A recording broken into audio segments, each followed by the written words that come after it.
Good morning student. आज का हमारा टॉपिक है अरस्तू का राज्य संबंधी विचार। अरस्तू ने अपनी रचना पॉलिटिक्स में राज्य संबंधी सिद्धांत का वर्णन किया है, जिसमें उन्होंने राज्य के स्वरूप, जन्म, लक्ष्य का बहुत ही सुंदर ढंग से प्रतिपादन किया है। उन्होंने राज्य संबंधी विचार इतने सुव्यवस्थित हैं कि आज 2,500 वर्ष बाद भी उनके विचार वर्तमान में भी प्रासंगिक है। उनके राज्य संबंधी इन सिद्धांतों के कारण ही उन्हें राजनीति के नवीन विज्ञान का प्रतिपादक या जनक कहा जाता है। उन्होंने राज्य संबंधी विचारों में अपने गुरु की भांति ही सोफिस्ट वर्ग के विचारों का खंडन किया, और वह राज्य की जो उत्पत्ति है वो सामाजिक समझौते से नहीं मानते, वरन वह राज्य को एक नेचुरल और विकासवादी प्रक्रिया या संस्था के रूप में देखते हैं। तो आज हम देखेंगे राज्य की उत्पत्ति, स्वरूप, उद्देश्य और विशेषताओं के बारे में अरस्तू के विचार। अरस्तू ने अपनी रचना पॉलिटिक्स में कहा है कि जब अनेक गांव एक ही संपूर्ण समुदाय के रूप में संयुक्त होते हैं तो इतना बड़ा होना चाहिए कि वह बिल्कुल या करीब करीब आत्मनिर्भर हो। अर्थात जब कोई राज्य बनता है तो वो इतना बड़ा हो कि वो आत्मनिर्भर हो, तब राज्य अस्तित्व में आता है। उसकी उत्पत्ति मात्र जीवन की आवश्यकताओं से होती है। तो अब राज्य की उत्पत्ति का कारण क्या बता रहे हैं, वो जीवन की आवश्यकताएं, परंतु उसका अस्तित्व सद्जीवन की सिद्धि के लिए बना है। तो उन्होंने राज्य के लक्ष्य बता दिए। एक तो राज्य का उद्देश्य है वो आत्मनिर्भर जीवन के लिए उनका हुआ है, और जीवन अच्छा बने, सद्जीवन की प्राप्ति के लिए राज्य की उत्पत्ति मानते हैं। अरस्तू के राज्य की उत्पत्ति और विकास संबंधी विचार हैं।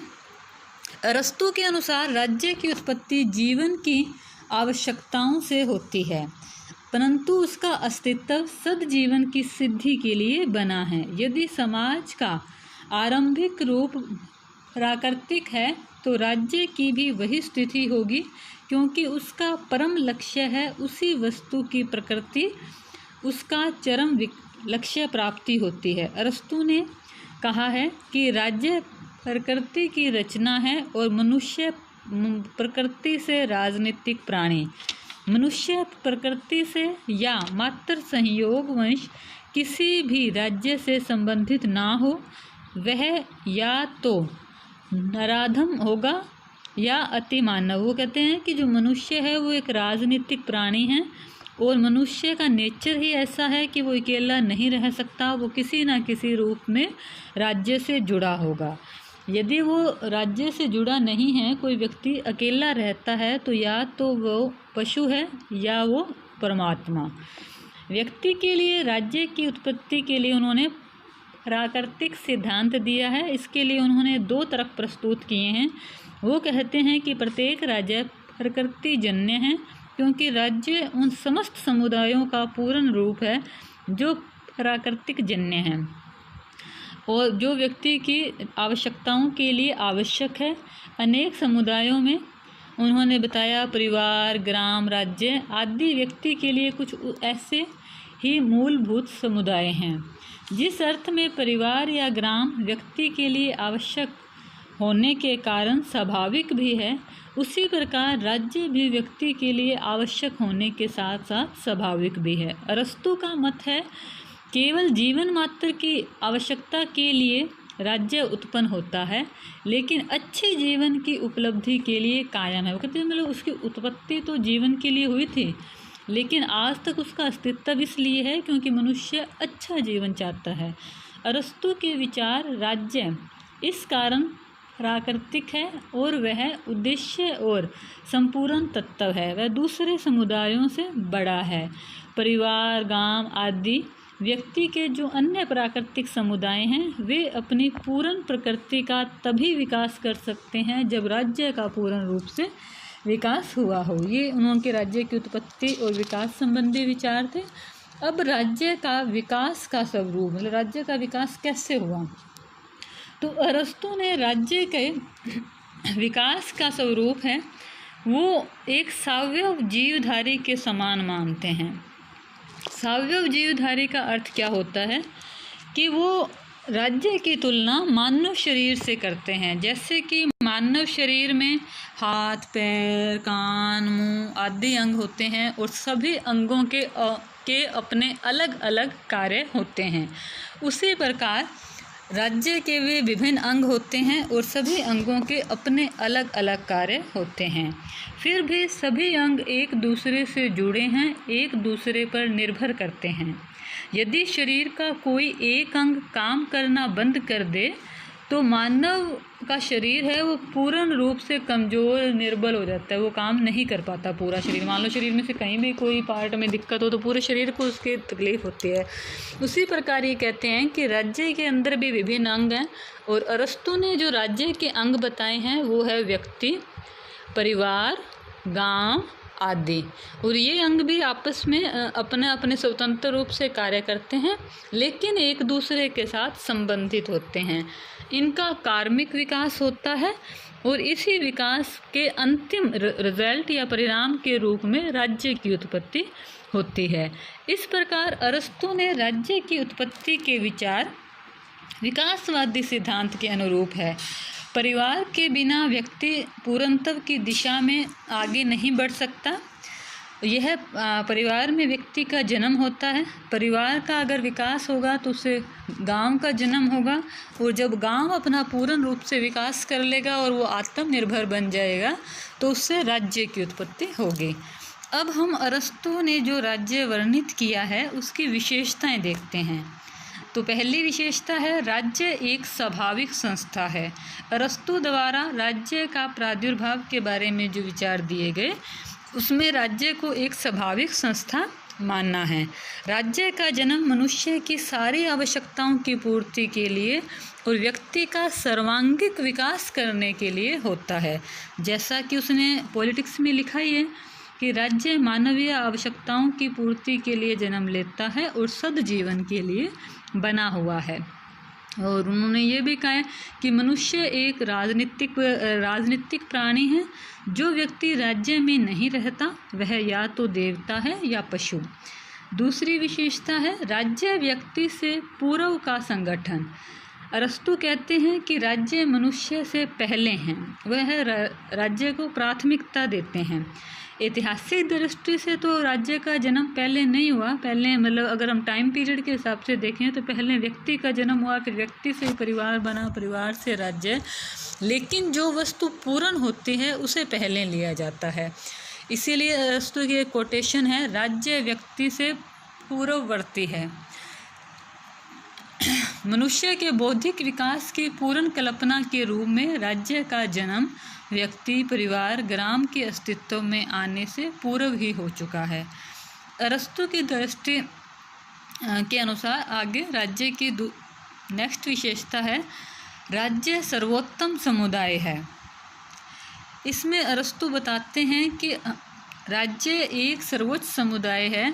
राज्य केवल समुदायों का समुदाय ही नहीं, मतलब समाज में बहुत सारे समुदाय होते हैं जैसे सामाजिक, आर्थिक, राजनीतिक, लेकिन उन सब में जो सर्वश्रेष्ठ और सर्वोच्च है वो राज्य है।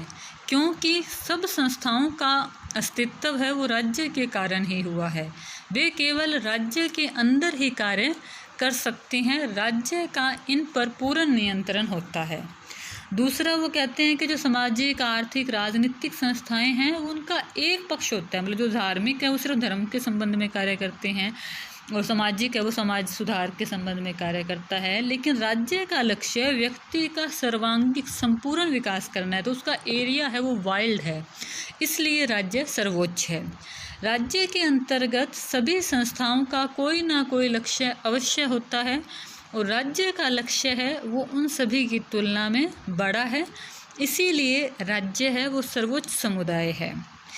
नेक्स्ट विशेषता है राज्य का स्वरूप जैविक है। तो अभी अरस्तु है वो राज्य का स्वरूप सावयव जैविक या आंगिक एक ही शब्द है ओब्लिक में मानते हैं, अर्थात मानव शरीर के साथ उसकी तुलना करते हैं। मतलब मानव शरीर में विभिन्न अंग होते हैं, सभी के अपने अलग अलग कार्य होते हैं, लेकिन फिर भी वो एक दूसरे से निर्भर रहते हैं। इसी प्रकार राज्य है, राज्य की तुलना शरीर से और व्यक्ति की तुलना हाथ जैसे अंगों से की गई है, उस प्रकार की गई है। राज्य एक आत्मनिर्भर संगठन है। अरस्तु के अनुसार राज्य की प्रमुख विशेषता उसका आत्मनिर्भर होना है। आत्मनिर्भरता से तात्पर्य क्या है कि वो अपनी आवश्यकताओं को स्वयं पूरा कर सकता है। अरस्तु ने आत्मनिर्भर शब्द का विशेष अर्थ लिया है। उसने इसके लिए यूनानी शब्द आतार्कीय, आत्मनिर्भर के लिए आतार्कीय शब्द का प्रयोग किया है, जिसका अर्थ होता है पूर्ण निर्भर। अरस्तु ने खुद ने कहा है कि आत्मनिर्भर वो गुण है जिसके कारण और जिसके द्वारा जीवन स्वयं वांछनीय बन जाता है, उसमें किसी प्रकार का अभाव नहीं रह जाता। अरस्तु ने आत्मनिर्भर शब्द का प्रयोग अति व्यापक अर्थ में किया है। इसका अर्थ ये है कि राज्य न केवल व्यक्ति की भौतिक समस्याओं, सिर्फ जीवन की भौतिक आवश्यकताओं की ही नहीं, वरन आध्यात्मिक और धार्मिक अच्छा व सुखी संपन्न जीवन, हर प्रकार का मतलब मनुष्य का शारीरिक, मानसिक, नैतिक सभी प्रकार की आवश्यकताओं को पूरा करना मानता है। नेक्स्ट विशेषता, नगर राज्य सर्वाधिक श्रेष्ठ राजनीतिक संगठन है।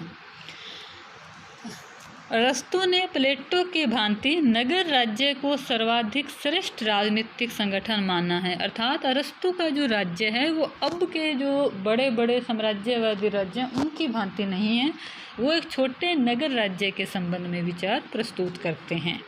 विविधता में एकता।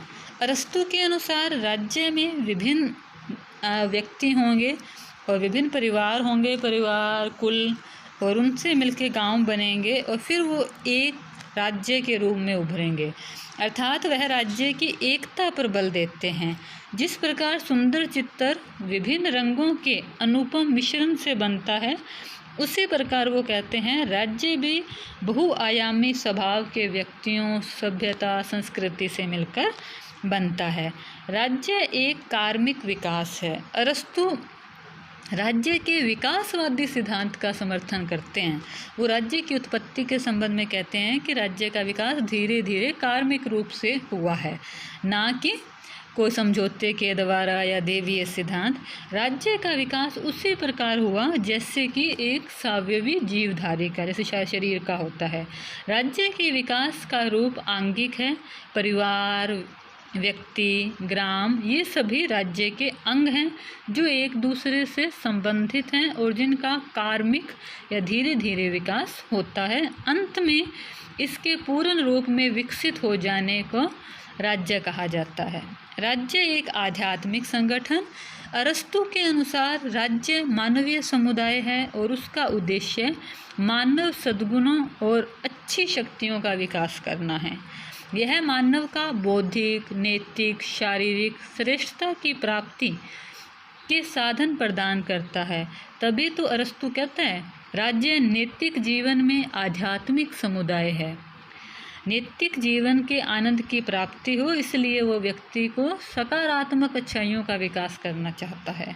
संविधान राज्य की पहचान है। अरस्तु की धारणा है कि संविधान राज्य की पहचान है। संविधान में परिवर्तन राज्य में परिवर्तन करने के समान है। राज्य और शासन में भेद। अरस्तु ने राज्य और शासन में भेद किया है। राज्य है उनके अनुसार नागरिक और गैर नागरिकों का समूह है। वहीं शासन क्या है? उन नागरिकों का समूह है जिनके हाथ में सर्वोच्च राजनीतिक सत्ता होती है। अरस्तु लिखते हैं शासन में परिवर्तन तो उसी समय आ जाता है जब शासकों को अपदस्थ कर दिया जाता है। राज्य में परिवर्तन तब होता है जब उसके संविधान में परिवर्तन होता है। अरस्तु पहले यूनानी विचारक हैं जो राज्य और शासन में भेद करते हैं। अरस्तु के अनुसार राज्य के उद्देश्य और कार्य। अरस्तु के अनुसार राज्य का अस्तित्व सद्जीवन के लिए है और मात्र जीवन के लिए नहीं। मतलब अच्छे जीवन के लिए, सिर्फ जीवन की रक्षा के लिए नहीं है। यदि उसका उद्देश्य सिर्फ जीवन को बनाए रखना होता तो गुलाम जंगली जानवर भी राज्य बना लेते, लेकिन वो राज्य नहीं बना सकते क्योंकि वो जीवन के आनंद में उसका कोई हिस्सा होता है, न वे अपनी पसंद का जीवन जी सकते हैं। राज्य का अस्तित्व मैत्री के लिए या अन्याय से सुरक्षा के लिए भी नहीं होता, न परस्पर संवर्ग और विनिमय के लिए भी होता है, क्योंकि तब तो एक व्यापारिक संधि के रूप में राज्य की उत्पत्ति होती। तो उन्होंने कहा कि राज्य का कार्य उद्देश्य है वो रचनात्मक और सकारात्मक है। उनके विचार लोक और हर्बर्ट स्पेंसर जैसे व्यक्तिवादियों के लिए प्रेरणा स्रोत थे। अरस्तु ने राज्य को एक सकारात्मक अच्छाई के रूप में अपनाया है। राज्य का काम बुरे कार्यों, अपराधों को रोकना ही नहीं, वरन मनुष्य का नैतिक और सद्गुणों का विकास करना भी है। अरस्तु ने राज्य को कुछ निम्न कार्य बताए हैं। उसका कार्य है अपने नागरिकों का पूर्ण और आत्मनिर्भर बनाना और विकास करना। दूसरा कार्य उन्होंने बताया नागरिकों को उत्तम और आनंदपूर्वक जीवन प्रदान करना, नागरिकों के लिए शिक्षा व्यवस्था करना। शिक्षा पे अरस्तु ने विशेष बल दिया है। शिक्षा संबंधी कार्यों के साथ अरस्तु राज्य का ये भी कार्य माना कि नागरिकों को अवकाश जुटाने का प्रयत्न करे। मतलब वो नागरिक है, वो उस नागरिक की प्रमुख शर्त अवकाश है, तो वो अपने राज्य का कार्य मानता है कि वो नागरिकों को अवकाश भी दे। तो इस प्रकार संक्षेप में हमने देखा कि राज्य के कार्यों के बारे में अरस्तु के विचारों से स्पष्ट होता है कि वह राज्य के अत्यंत व्यापक कार्य क्षेत्र का समर्थक था। जहाँ ग्रीन लोक जैसे आधुनिक विचारक राज्य के लिए सीमित कार्यों की बात करते हैं, वहीं अरस्तु है वो राज्य के कार्यों, अच्छे जीवन की बात करके राज्य के कार्य क्षेत्र को बहुत व्यापक कर देता है। राज्य का कार्य क्षेत्र सकारात्मक होना चाहिए, अरस्तु इस बात पर बल देता है। राज्य का व्यापक कार्य क्षेत्र अरस्तु निसंकोच रूप से इसलिए निर्धारित कर पाया क्योंकि वह यूनानी दार्शनिक था। यूनानियों के लिए उस काल में राज्य अत्यंत व्यापक समुदाय था। वह उसका राजनीतिक संगठन ही नहीं था, अपितु उसका समाज, उसका धार्मिक समुदाय और उसका आर्थिक समुदाय भी था।